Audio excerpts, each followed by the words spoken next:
அஸ்ஸலாமு அலைக்கும். இன்றைக்கி வித்தவுட் வெஜிடபிள் பாஸ்தா ரெசிபி தான் பார்க்க போகிறோம். வாங்க பார்க்கலாம்.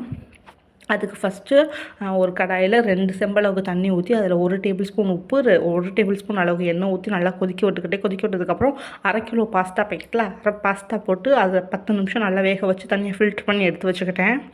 அதே கடாயில் 1 டேபிள் ஸ்பூன் எண்ணெய் ஊற்றி 1 வெங்காயம் 1 தக்காளி உப்பு போட்டு நல்லா வதக்கினதுக்கப்புறம் உப்பு 1/2 டேபிள் ஸ்பூன் உப்பு போட்டிருக்கேன். அதில் கம்மியாக தான் போட்டிருக்கேன். நான் ஃபஸ்ட்டே உப்பு ஆட் பண்ணனால அதில் கம்மியாக தான் உப்பு போட்டிருக்கேன். அதுக்கப்புறம் 1 டேபிள் ஸ்பூன் இஞ்சி பூண்டு பேஸ்ட் சேர்த்து நல்லா பச்சை வாசனை போகிற அளவுக்கு நல்லா வதக்கி விட்டுறணும். வதக்கி விட்டதுக்கப்புறம் 1/4 டேபிள் ஸ்பூன் மஞ்சள் தூள், 1/2 டேபிள் ஸ்பூன் மிளகுத்தூள், 1/2 டேபிள் ஸ்பூன் சீரகத்தூள், அப்புறம் 1 டேபிள் ஸ்பூன் மல்லித்தூள் சேர்த்து 1/2 டம்ளர் தண்ணி ஊற்றி அதை நல்லா கொதிக்க வச்சுக்கணும். அது கொதித்து ஒரு பேஸ்ட் மாதிரி சுண்டணும். அதுக்கிடையில் 2 முட்டை நான் அந்த பாஸ்தாக்கு எடுத்துருக்கேன். அந்த 2 முட்டையை தனியாக ஒரு கடாயில் போட்டு வதக்கி எடுத்துக்கிட்டேன்.